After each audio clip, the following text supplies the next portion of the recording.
In January, the states agreed to make smacking children illegal in Jersey. Today, the states will vote on whether to approve that law. If agreed, Jersey would join more than 50 other countries which ban corporal punishment. Jersey's government says that as the comparable law in Scotland comes into force on the 7th of November 2020, Jersey could be the first jurisdiction in the British Isles to provide equal legal protection from assault for children and for adults. Dr Ashley Frawley is a senior lecturer in sociology and social policy at Swansea. Morning to you. Thank you for joining us. So where do you stand on this issue? Yeah, I think this is a really bad idea. Basically, it's an attempt by certain lobby groups that have been in existence for quite some time, who've been going from country to country, basically. They start places where they've got an open door. So when they started doing this sort of campaign in the UK, they would point to this list of countries and they would say, 50 countries around the world have banned smacking. And it's a really interesting list if you look at it. So they'll go places where countries have gone bankrupt and are trying to get funding from, the World Bank, IMF, and so on.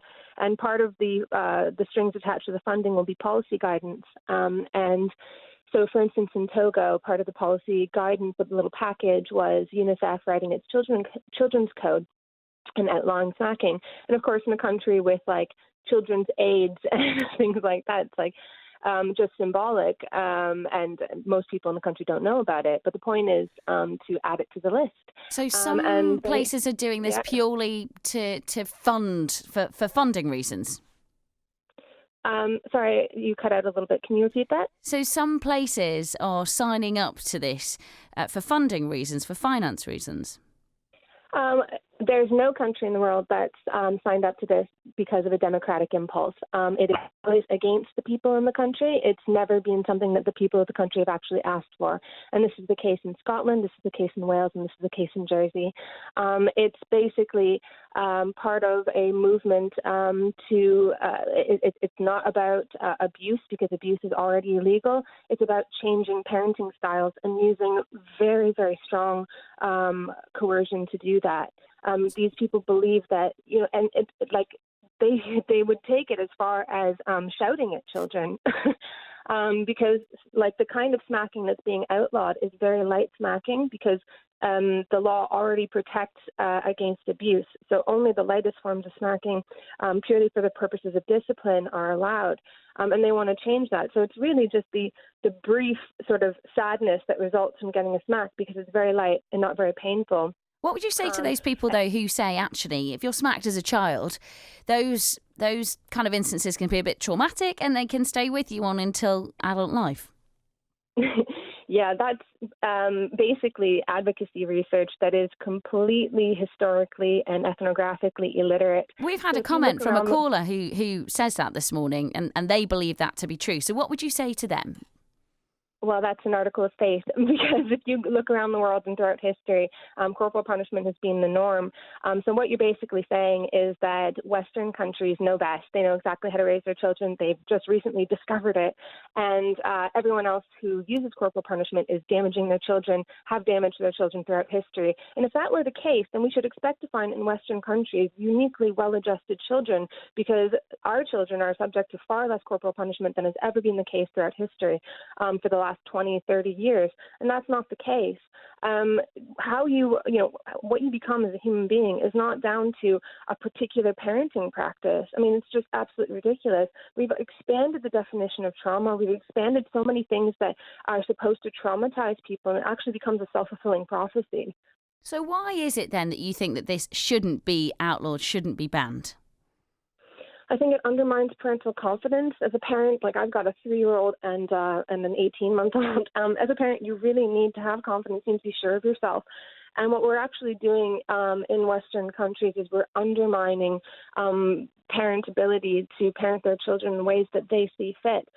Because it's not just this, like you're told constantly everything you do and say is going to traumatize your child, it's going to damage your child.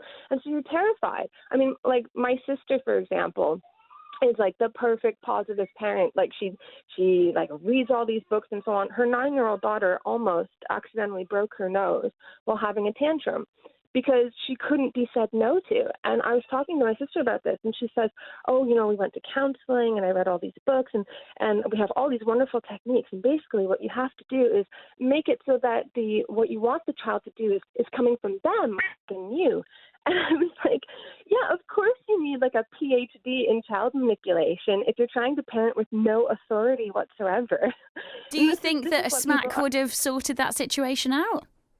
It is part of what's called authoritative parenting. And here's the dirty secret of the parenting campaigners.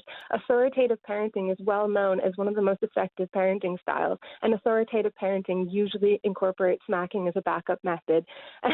And they just swept that under the rug. So where do you draw the line then at disciplining a child and potential abuse then? Because you can be smacked quite hard as a child, can't you? And it can be pretty painful. Yeah, and if you're smacked quite hard as a child, you will be prosecuted under the current law. The current law differs between a light smack for the purposes of discipline and a hard smack that hurts a child. So you think the legislation in place already does enough, goes far enough? Absolutely. It protects families. What's going to happen now is you're going to wind up dragging families through the court system, which is much, much more damaging than a light smack. And how realistic is it that a ban like this could actually be enforced, do you think? Well, I would hope it wouldn't be enforced, but it will be.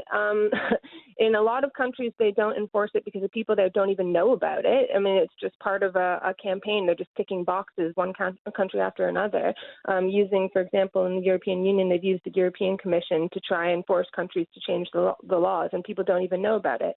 But that's not going to be the case in Scotland. That's not going to be the case in Jersey. For instance, in Ireland, where they've passed this law, they've started prosecuting people, and campaigners who promised, by the way, that they wouldn't prosecute people because they knew that nobody agreed that a light smack should be a criminal offense. So they promised, oh, don't worry, we won't use, we're not going to prosecute people. And now they've started prosecuting people, and campaigners are complaining that not enough people are being prosecuted. And surprise, surprise, the first people being prosecuted are immigrants.